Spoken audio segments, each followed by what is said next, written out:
After Luka Doncic and De'Aaron Fox were traded, is Zion Williamson next? We've got a lot to cover in today's episode of Locked On Pelicans. Let's go.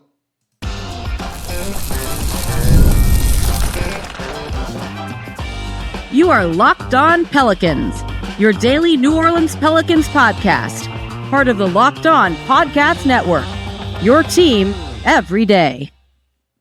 Welcome to another edition of Locked On Pelicans, the daily podcast covering your favorite team, the New Orleans Pelicans and NBA, part of the Locked On Podcast Network, your team every day, available wherever you get your podcasts and available on YouTube.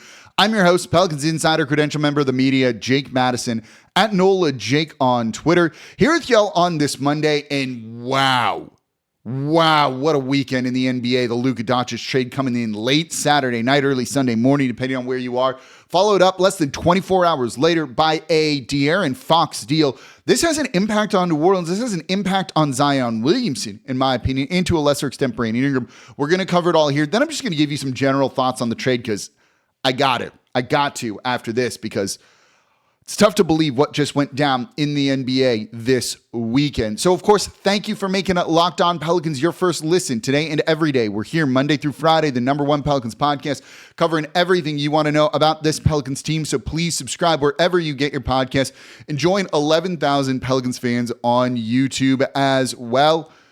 And become an everydayer. That means you listen Monday through Friday to Locked On Pelicans here. And if you're an everydayer, let me know in the comments down below. Today's episode of Locked On Pelicans brought to you by Game Time. Download the Game Time app, create an account, and use code LOCKEDONNBA for $20 off your first purchase. So, my goodness. Look, like all y'all, I got home from Chewbacca's, was in bed around 10:30. It was an early night on Saturday. Trying to fall asleep around 11, and all of a sudden I get an alert, and it's like, From Shams of ESPN, as trustworthy as it gets, if not the most trustworthy, saying Luka Doncic traded to the Los Angeles Lakers from the Dallas Mavericks. And my first reaction, I looked at my fiance who was in bed next to me, and I'm like kind of freaking out, is like, he has to have been hacked. He had to have been hacked because there's no way that this deal was traded. And that seemed to be the initial reaction here. Hold on to that because we're going to make a joke about it in a minute. Just an unbelievable move for the Mavericks to, in a sense, preemptively move Luka Doncic. I've never been more shocked by anything in the NBA, maybe in sports in general. Talking to, other media people around the league too, when it comes to all of this that I know, all of that, everyone was beyond shocked by this because there was no leaking it. The agents, I don't think, really know about all this. It's just something that took everyone by surprise. I don't know if there's ever been a bigger shock in sports history in terms of a trade. So I'll share my thoughts specifically on both deals, the Doncic trade and the Fox trade a little bit later here. But I want to look at specifically, because this is Locked On Pelicans, how this impacts your favorite team, the New Orleans Pelicans here, and in particular, Zion Williamson. So there's two ways to read this trade kind of in the beginning here. If the Mavs were willing to give up on Luka because of the conditioning, the being out of shape, the lack of defense, some of the injuries that he's been handling here, then this just says the Pelicans need to move on from Zion Williamson. Absolutely, right? Look, he's not in the same orbit, universe.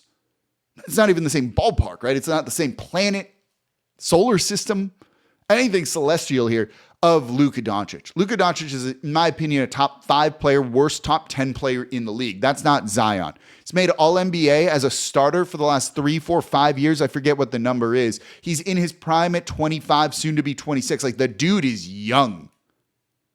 This is not someone you just move, let alone just kind of up and do without kind of going around the league for it. But, if you're believing what the Mavs are putting out, more on that in a second here, all of the stuff they moved him for applies to Zion Williamson, the lack of professionalism, let's call it, right? Worrying about the money and all of that. All of that applies to Zion Williamson. If the Mavs were going to move on from a much significantly better player than Zion Williamson, who's played significantly more games than Zion Williamson, then the Pelicans need to do the exact same thing. Now, you're not going to, I actually think the return for him, while not enough, was not bad. AD to me is worth like 3 first-round picks, so that's about 4 first-round picks for Luka Doncic, but it still should have been more than that.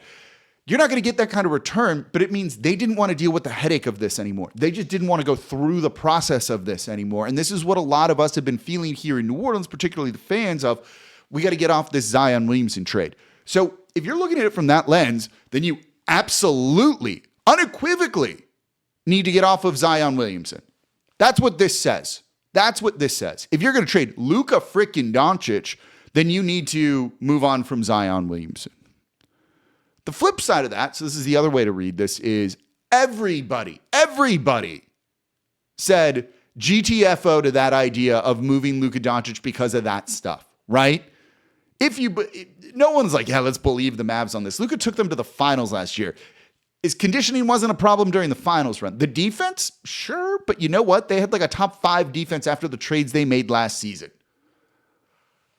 It feels like there's more to the story because of all of that. But my big takeaway from this is if they were willing to do that, let's take them at face value, and we shouldn't.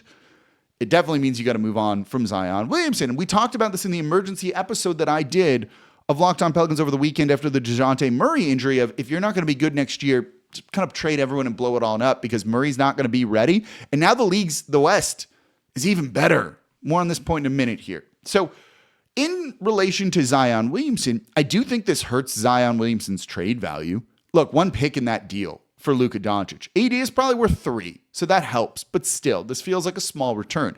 Same for De'Aaron Fox. I don't think Sacramento Kings did as well as they could have. I don't think they did bad, and I get the rationale behind both teams sending these guys out and what they got in return.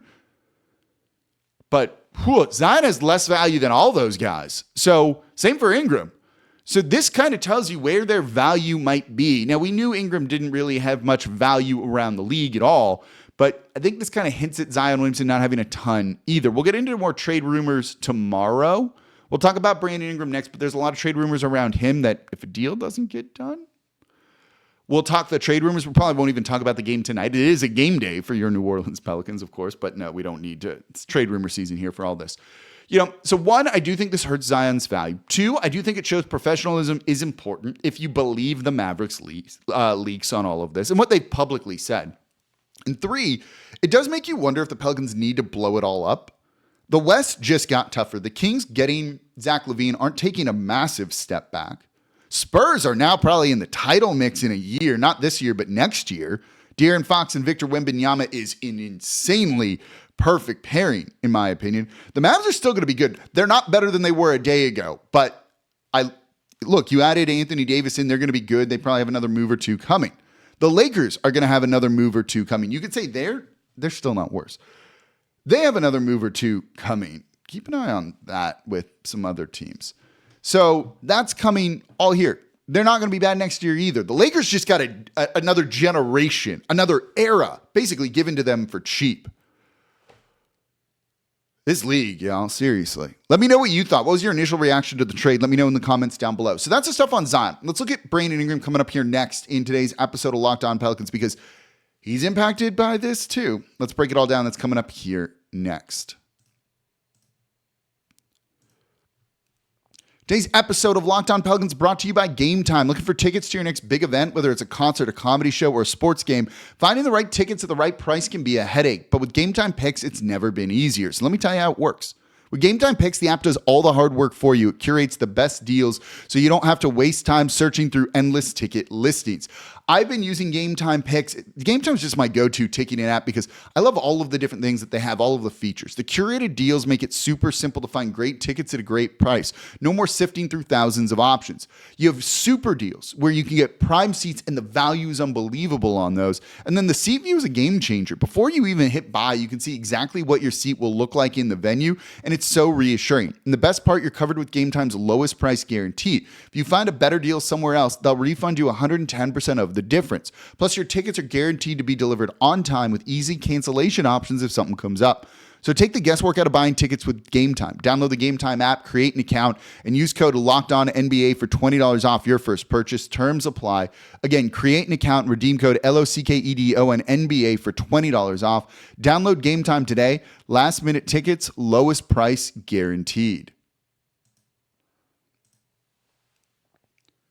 And thank you for making Locked On Pelicans your first listen today and every day. We're here Monday through Friday, the #1 Pelicans podcast, covering everything you want to know about this Pelicans team. So please subscribe wherever you get your podcast. Join over 11,000 Pelicans fans on YouTube as well. Just what a weekend in the NBA. My goodness, I have never seen something quite like that Luka Doncic trade. I've been covering this team over 15 years now, right at 15 years now, something like that. This is the most shocked I've been. Look, I've had sources in the Dell Demps regime, in this regime. I'll have sources in the next regime. I have a couple people I know really well around the league through various things and stuff like that.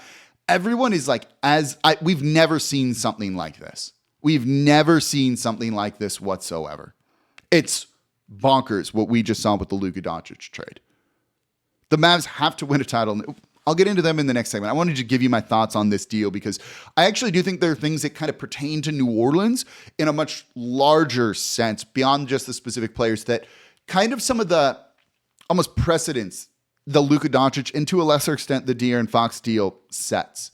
So by the way, don't forget about the free daily, I got to say this, Locked On Pelicans newsletter. One-stop shop for ultimate team and league coverage delivered right to your inbox Monday through Friday. Over there, you can just subscribe over at LockedOnDaily.com. Just scroll down, click on Locked On Pelicans. I'm going to tell you right now, my second listen, I'm going to say this next. We're going to bump Ross Jackson and Locked On Saints out of this. My second listen basically this whole week is going to be, Locked On Saints is my first listen because I don't listen to Locked On Pelicans. Locked On Mavs is my second listen this whole week. It's got to be. You've got to go check them out right now. I'm good friends with Nick Angstead, their host. He's come to visit me in New Orleans a couple times. Like, that show you've got to go and listen to that. So anyway, let's keep talking about how this influences the Pelicans. Just, again, you can see it on me if you're watching on YouTube. Just a wild weekend. So let's go look at Brandon Ingram here. Let me catch my breath here. Well, more on the specific rumors about him tomorrow. Toronto, a couple of other teams, maybe more in the mix than we realized before. And I'll even mention one right here. And we're probably not going to talk about this Nuggets game in tomorrow's show whatsoever because it doesn't matter.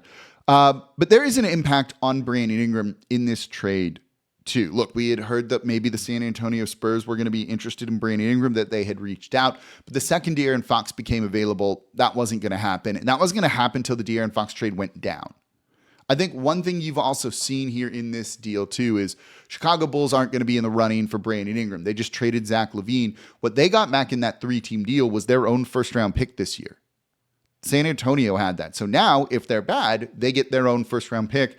Sometimes controlling your own picks is the most valuable, important thing that you can do. To that extent, the Pelicans have done a very, very good job of not giving up their picks, but trading Lakers picks or the Bucks picks and things like that. They've actually done a really, really good job about that, and that is a massively important thing. Imagine if they had traded away one of their picks and then you had this kind of season.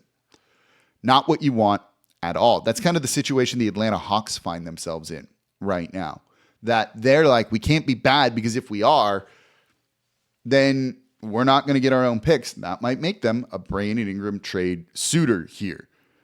Because look, the pick swap eventually in the future is going to be that the Hawks have with, or that the Spurs have with the Hawks is all going to be, we're taking your picks.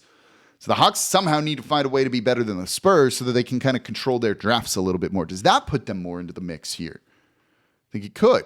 You know, with the Pelicans, I think this just drives Ingram's price down further, right? Like, no one's given up stuff for Brandon Ingram that's going to be particularly good. And look, I don't know if it could have gotten much lower than like similar expiring salary and maybe something. The Pelicans were not going to get a very good return from him here. I also think this is also an example of showing you that teams are terrified of maxing players, particularly on a supermax.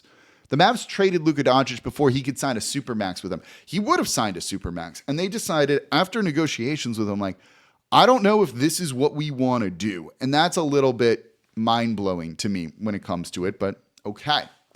So you have that situation now. You know, same for De'Aaron Fox. If you're on a max deal, like, you've got to perform at it. Maybe they didn't feel he did. Maybe it was just him being like, I want out, all of that.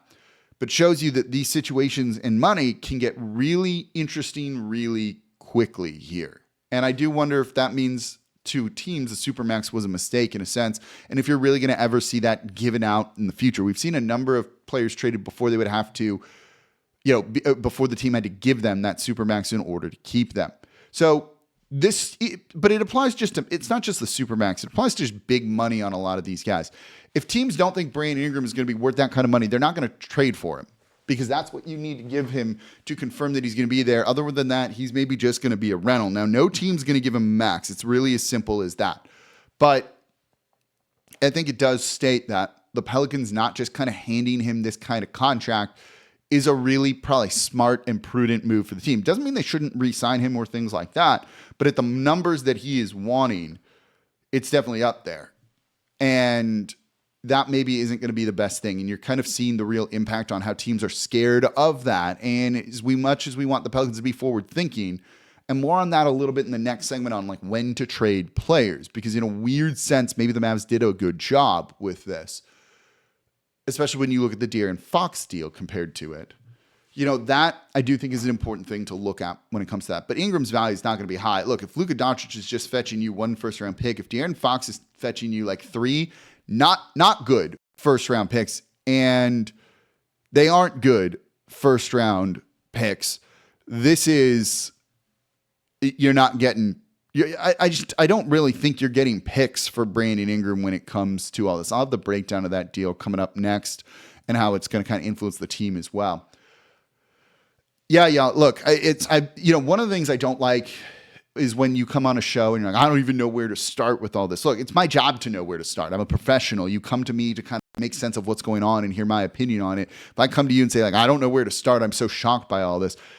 That's not me doing my job. It's a little bit behind the scenes stuff, but I'm a little bit like kind of thrown off by everything that's gone through the league here. I do think though, you know, as we talked about in that emergency podcast of Locked On Pelicans over the weekend with the DeJounte Murray injury, God, does that feel like it was a decade ago right now? And we'll talk more about it later in the week of just kind of full on resetting this era and just moving guys for whatever you can get. Just get the salary out of the books, set a couple second picks, all that. Maybe it's just a smart thing to do, particularly because the West is still going to be very, very good. No team got like markedly worse in this sort of trade. You know, the Kings are probably going to be at the same level. The Spurs got better. The Lakers are still going to be the same level when Luka returns. And then, you know, Anthony Davis was already out. And then the Mavs are still going to be good. Their return of Anthony Davis to kind of anchor that defense and be that player isn't the worst thing. I do wonder if that'll all fit together well, but it's not like they're, you know, you look at them and you're like, well, they suck now. I don't think they're better. Their title odds didn't change, didn't get better. So that's kind of a thing here. But with Brandon Ingram, I think this just muddles the market for him more. It definitely took the San Antonio Spurs out of the running, definitely took the Bulls out of the running. The Jazz aren't in the running anymore. I do wonder if the Kings could open up as an option. Could you build a trade around DeMar DeRozan for Brandon Ingram? That would definitely be like a tanking move, in my opinion, for New Orleans, because DeRozan has 3 more years left on his deal here. But could they then put because the Bulls have, they are the Bulls. The Kings have Zach LaVine and DeMar DeRozan. And we saw how that didn't work in Chicago. So maybe they've got to move DeMar DeRozan, and could Brandon Ingram be a realistic option for them? I think that could be something that they're reaching out about now with some of those picks. But we'll talk more about those picks coming up here next. So I think it just muddles the picture for Brandon Ingram more here when it comes to that. You know, I think it could mean a team like Toronto wants to go in a little bit more on him too. Same for the Atlanta Hawks. We just mentioned them as well. Look, means the Bulls are going to kind of start tanking. That's another team you're competing with at the bottom.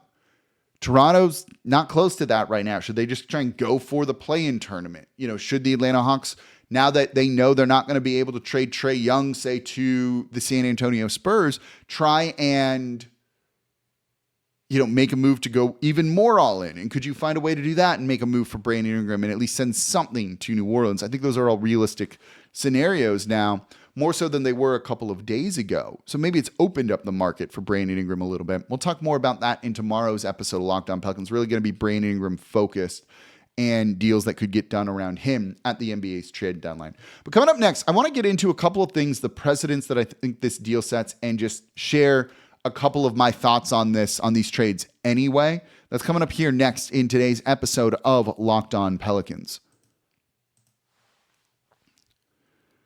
Today's episode of Locked On Pelicans is brought to you by Prize Picks. Basketball season is about heating up as much as it could right now, and there's no better way to get in on the action than with Prize Picks, the best place for daily fantasy sports. With over 11 million members and billions awarded in winnings, Prize Picks makes it easy and fun to turn your sports knowledge into real money.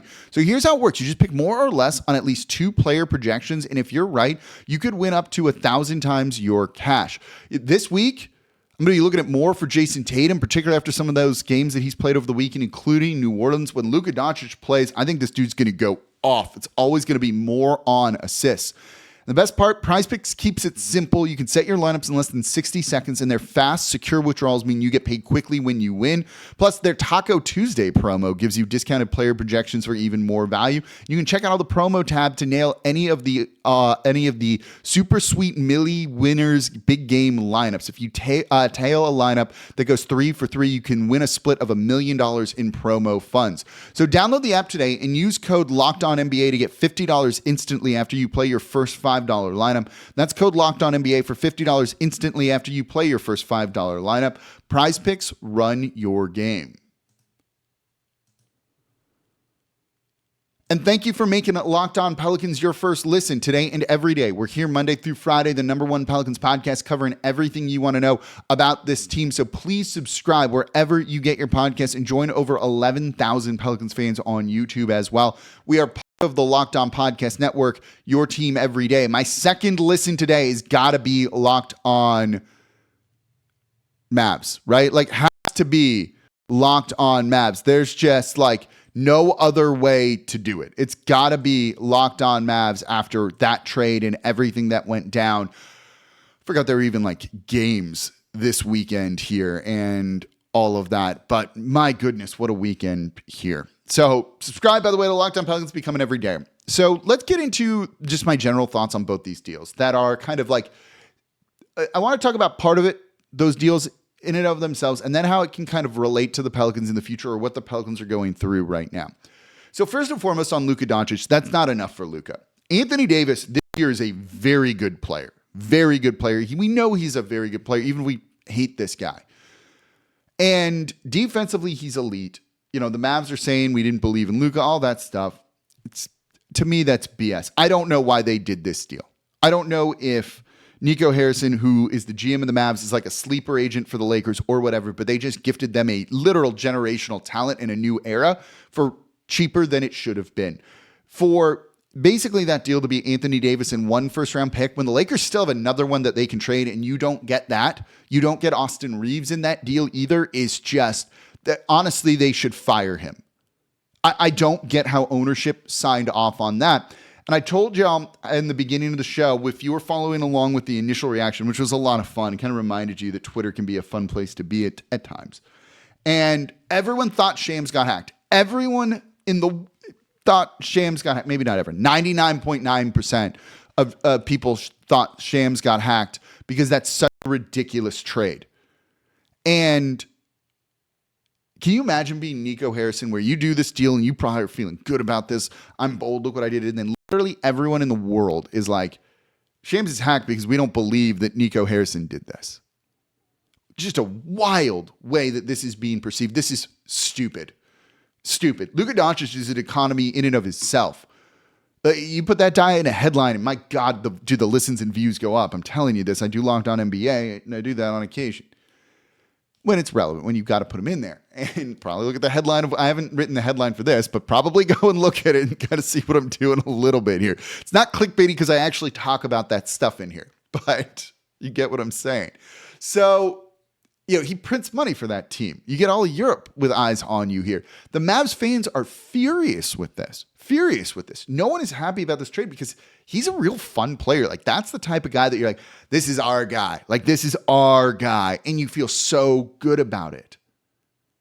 Look, he's played more games than Anthony Davis has over the past 4 years, by the way, for all of the talk about the injuries and things like that. Look, if his conditioning was a problem, it wasn't a problem when he got you to the NBA Finals. If his defense wasn't a problem, it didn't prevent you from getting to the NBA Finals, where you ran up against a once-in-a-lifetime Celtics team who had arguably the best offense in NBA history. That isn't easy to replicate. That's like a one-off team. Look at them this year. It's the same team, and they're worse. That was such a wild and special Celtics team that I think in time we'll look back on and be like, oh, wow. If that's what convinced you that Luka wasn't the dude, you should be fired. Just as that, they should have gotten more. It blows my mind to see this and to not reach out to any other team in the league. I get wanting to keep it quiet. And not have it leak that maybe we're interested in trading him if a deal doesn't come through. And then what do? But there's a better way to do this and get a better return. This is NBA mismanagement at its top. If they don't win a title in the next 3 years, this is a complete failure. Simple as that. Maybe even this year or next year. On the De'Aaron Fox deal, I don't love this for the Sacramento Kings, but this is one of those examples of, and this will tie into the Pelicans and the Dallas Mavericks here of, once a guy's like, I want out, and they kind of set a preferred destination, it kills so much of your leverage here. You saw the Sacramento Kings get 3 first-round picks for De'Aaron Fox and Zach LaVine, and LaVine's maybe worth 1 by himself, so let's call that 4 first-round picks.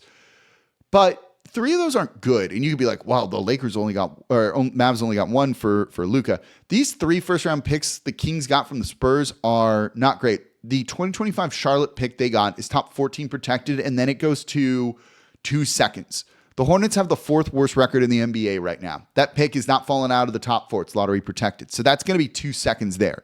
So really, they got 2 first-round picks. The 2027 Spurs pick, it's Wemby and De'Aaron Fox. Wemby alone is going to prevent that from being a top 5 pick, even if you didn't have De'Aaron Fox. Look at them this year, right? That pick's not going to be good in 2 years. Then the other one that they got is a 2031 Timberwolves pick. We don't know just yet what that will be, right? We thought those Bucks picks that the Pelicans got in the Drew Holiday trade were going to be real valuable, really good. Ended up not being the case. So keep that in mind when you look at that draft compensation for the Sacramento Kings. They did this because they're trying to win now. You get Zach LaVine in, a couple picks, and you'll make another move. Maybe it'll be for Brandon Ingram. And there you go. Okay, I get it. But to not get one of those good young players, Stefan Castle, Devin Vassell, even who I love and I'm blanking on, Jeremy Sohan, is wild to me. But that's what happens when those players kind of say they want out. So getting out ahead of this stuff can be a really important thing. And I think that's what the Dallas Mavericks tried to do a little bit with Luka Doncic. What if in the future he requests a trade? Well, your value goes down basically every year you're on a contract. We've seen this with Brandon Ingram, right? And this goes to something I've said, the everydayers know this, and I think it's just a weird part of NBA trade value and culture is that, look, the best time to trade a player is the first year of their deal. Goes down after that a little bit. There's less time on the contract, so thus less team control. They start to gain a little bit more leverage and power. They get a little bit older. The money goes up on those contracts usually. The best time to ever trade a player is in the first year of a deal. But if you're going to do that, why do you even sign guys in the first place? It's kind of the way I look at it. If we're living in a league where the best time to trade a player is not keep them on your roster, not have continuity from season to season, just get a guy and then flip him because the value goes down, what's the point? What's the point? You don't allow fans to get attached to players, things like that, if that's the case. And so while I understand that thinking, and I do think that in terms of a value thing, it's true, it's a galaxy-brained argument to me to be like, you should always trade them early. No, man, let fans enjoy the players that you've signed, that you've drafted or traded for, whatever it is, and let them play and try and be good. Don't hold on to him as long as the Pelicans did with Brandon Ingram because there was real value a year ago for him. Don't do it too early in everything. And it's trying to kind of find the right balance. Where's the sweet spot of, okay, we've kept him enough. We got enough data. This isn't working. This isn't the route we want to go. Now let's trade him versus let's just flip him in the first year of the deal. But this to me is basically like the Mavs flipping Luka in more or less the first year of his Supermax deal. And I think that's dumb. I think that's a very dumb thing to try and do. And you can see how upset the fans in Dallas are over this. When it comes to the Pelicans, yeah, they missed the mark on Brandon Ingram. But they shouldn't have traded him in his first year, that extension after his All-Star year. You would have hated that, right? Hated that. Now with Zion, look, he's not in the first year of his extension anymore. I think it's fine to trade him if you want. I'm kind of leaning that way a little bit more as I look at what next season is going to be like here. So overall, I completely understand this. Okay, I'm getting like texts about things. So we got to wrap the show up here. So, yeah, that's kind of, I think, how I view this deal is the Mavs overthought it. Galaxy brain move. Try to be like, we're ahead of the curve and all. No, enjoy your freaking players and let them play for your fans, especially when you're winning. Right? Especially when you're winning. They shouldn't have traded Brandon Ingram 2-3 seasons ago. They should have traded him last year. Maybe 2 seasons ago. Definitely not 3 or 4. Same with Zion. You've given it a shot. You could try and run it back next year, but if Murray's not going to be playing, kind of blow it up. But the value's going to be low, as I think these 2 trades have shown us. But there's going to be more trade rumors. We might see a Brandon Ingram deal get done. I said the other day on the show, I don't really think something's going to happen. I'm changing my stance on this as things come through. So that's going to do it for this episode of Locked On Pelicans. I'm excited for this week. We got to have a lot to talk about, I think, regardless of if a trade goes down or a big trade goes down, because I guarantee you there will be at least one. As always, I'm your host, Jake Madison, at NOLA Jake on Twitter. Subscribe wherever you get your podcast. Leave a comment on YouTube as well. Don't forget about the daily Locked On Pelicans newsletter. And we are part of the Locked On Podcast Network, your team every day. And I'll see y'all tomorrow. And we'll maybe talk about the game that's being played. I don't know. We'll see how it all goes and what else happens. See y'all next time.